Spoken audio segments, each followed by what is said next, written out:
Inspiration comes from within yourself. One has to be positive.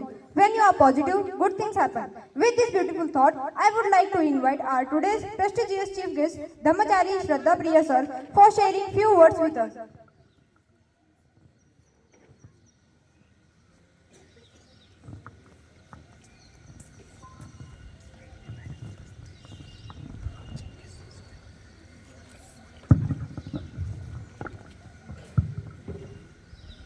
स्टेजवर उपस्थित आदरणीय धम्मचारिणी पद्ममणी या स्कूलचे संस्थापक संदीप रक्षित उर्फ धम्मचारी रत्नराज, या स्कूलच्या प्रिन्सिपल प्रवीणाताई,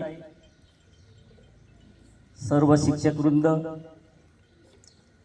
सर्व विद्यार्थ्यांनो, विद्यार्थिनींनो आणि संपूर्ण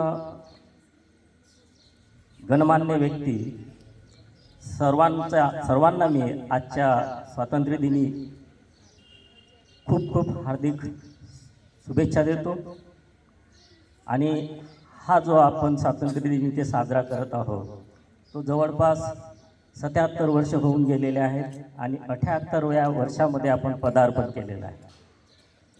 तर स्वातंत्र्य दिन साजरा करत असताना बरेच वेळा आज आपण कुठली भूमिका आपली असली पाहिजे स्वातंत्र्य दिनाचा सोहळा साजरा करत असताना. बरेच वेळा असं होते की शासकीय सुट्टी आहे, मग सकाळी एकदा झेंडावंदन झालं की मग कुणी पिकनिकला जाते, कुणी कुठे जाते, कुणी सुट्टी एन्जॉय करतात.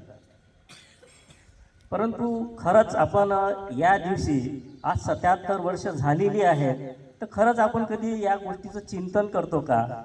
किंवा स्वतःला मी असा प्रश्न विचारतो का की मी खरंच स्वतंत्र आहो काय? असा आपण प्रश्न विचारला पाहिजे की मी स्वतंत्र आहो काय? आणि तसंही असं म्हणतात की ज्या दिवशी या देशातील सर्वसामान्य लोकांच्या हाती सत्ता येईल, ज्या दिवशी या देशातील लोक लोकशाहीनुसार वागतील किंवा या देशातील राज्यकर्ते संविधानानुसार म्हणजे त्याची अंमलबजावणी करतील, त्या दिवशी खऱ्या अर्थानं स्वातंत्र्याचा जो काही जल्लोष आहे तो आम्ही साजरा करू शकतो. म्हणजे 77 वर्षापूर्वी काय घडलं, तर एक प्रकारे इंग्रजांनी आम्हाला सत्ता ट्रान्सफर केली, बस एवढंच घडलं. म्हणजे गोऱ्या लोकांनी काळ्या लोकांच्या हाती सत्ता दिली. आणि मग आपण पाहतो की खरंच काही प्रमाणात का होईना आम्ही स्वतंत्र आहोत, परंतु ज्या प्रमाणामध्ये आम्ही स्वातंत्र्याचा उपभोग घेतला पाहिजे तो अजूनही होत नाही. मग याला कारण काय आहे? तर मला असं वाटते की आपल्या संपूर्ण भारतीय लोकांवर खऱ्या अर्थानं पारतंत्र्याचे संस्कार झालेले आहेत, ते आपल्या रक्तात भिनलेले आहेत.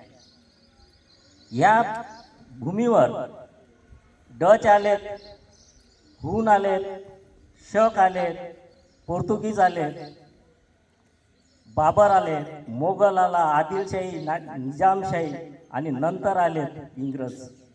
इंग्रजांनी तर फक्त 150 वर्षच राज्य केले, पण या देशामध्ये सर्वात जास्त राज्य जर केलं असेल तर ते मुस्लिम शासकांनी जवळपास 1000 ते 1200 वर्ष त्यांनी इथे सत्ता गाजविली. मग हे एवढे वर्ष आम्हाला पारतंत्र्यात ठेवलं त्यांनी, याचं काय कारण आहे नाही काय?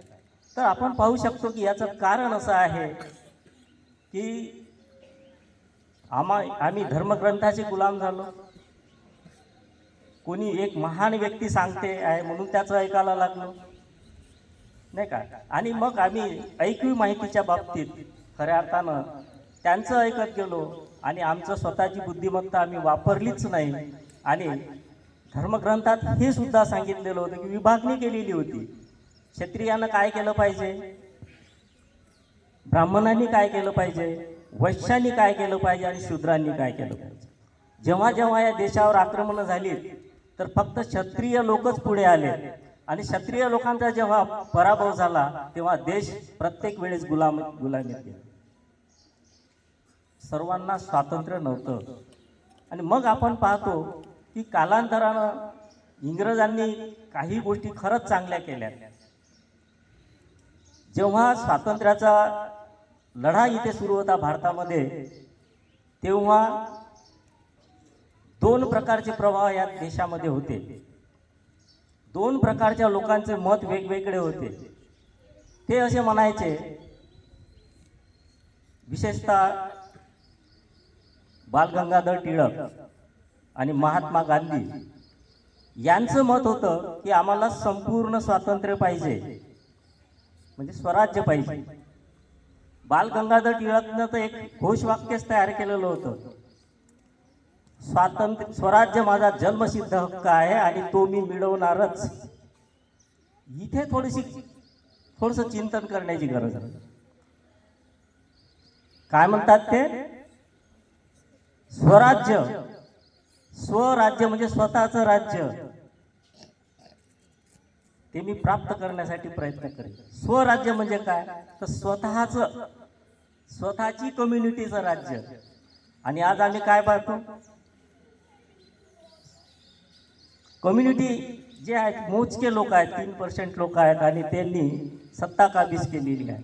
आज ह्या देशातील जे काही लोक आहेत, मोजके लोक, जे भांडवलदार लोक आहेत, त्यांच्या हाती सत्ता आहे आणि बाकी सर्वसामान्य लोक एक प्रकारे पारतंत्र्यातच आहे, नाही का?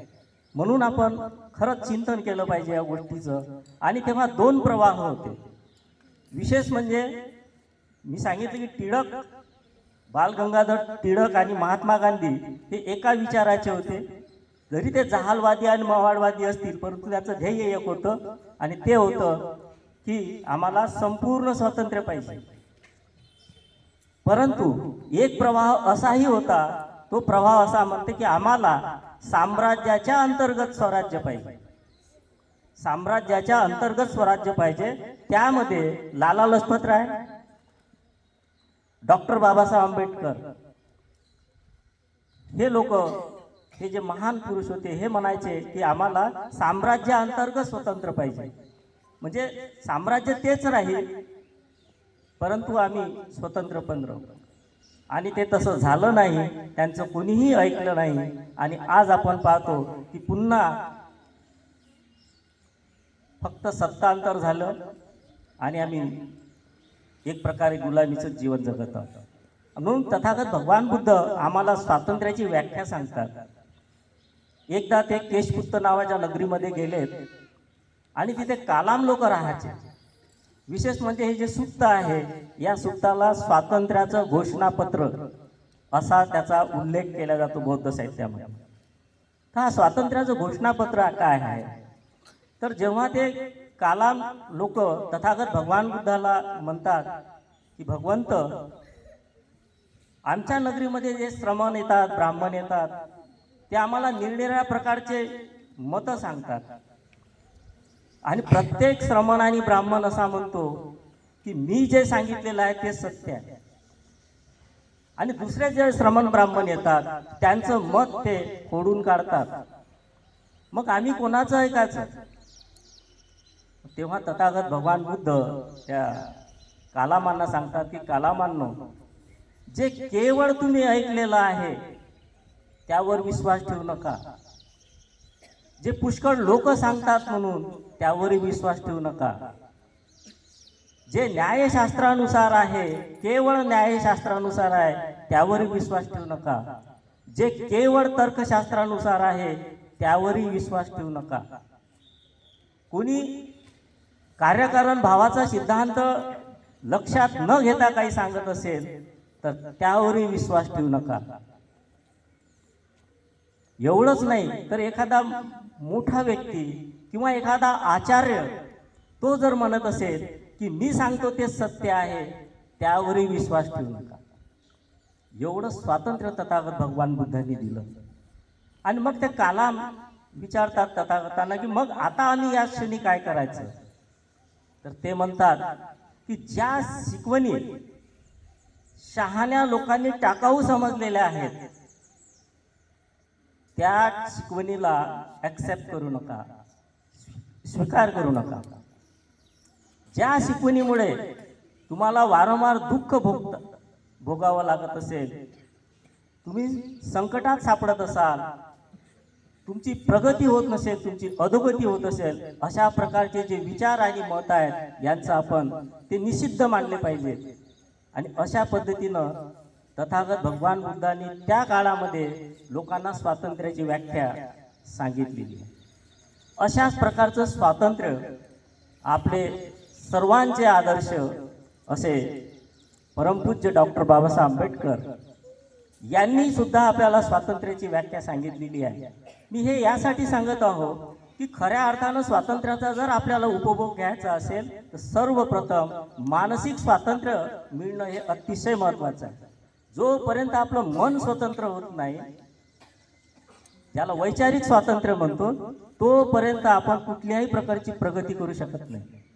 आणि म्हणून वैचारिक स्वातंत्र्य शेवटी जाता जाता मी एवढंच म्हणेन की डॉक्टर बाबासाहेब आंबेडकरांनी जी काही स्वातंत्र्याची जी काही घोषणा केलेली आहे, ती घोषणा शब्दशः मी तुम्हाला पूर्णतः नाही सांगू शकत, पण माझ्याकडे स्वातंत्र्याची बाबासाहेबांनी केलेली व्याख्या जी आहे ती मी सांगतो आणि माझे 2 शब्द मी इथे संपवतो.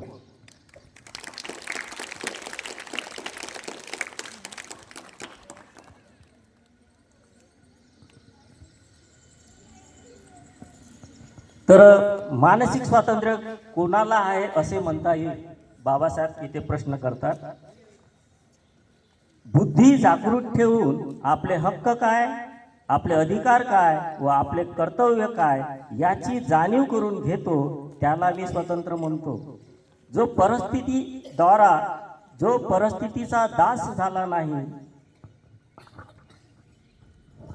जो परिस्थितीचा दास झाला नाही, जो परिस्थितीला आपल्या कयात आणण्यास सिद्ध असतो, तो मनुष्य स्वतंत्र आहे असे मी म्हणतो. जो रूढीच्या अधीन झाला नाही, गतानुगतिक बनला नाही, ज्यांच्या विचाराची ज्योत विझली नाही, तो स्वतंत्र आहे असे मी मानतो. जो पराधीन झाला नाही, जो दुसऱ्याच्या शिकवणीने वागत नाही, जो कार्यकारण भाव ध्यानात घेतल्याशिवाय कशावर विश्वास ठेवित नाही, जो आपल्या हक्काचा अपहार केला असता त्याच्या रक्षणार्थ दक्ष असतो, जो प्रतिकूल लोकमताला घाबरून जात नाही, दुसऱ्याच्या हातचे बाहुले होणे इतकी बुद्धी स्वाभिमान ज्याला आहे तोच माणूस स्वतंत्र आहे असे मी समजतो.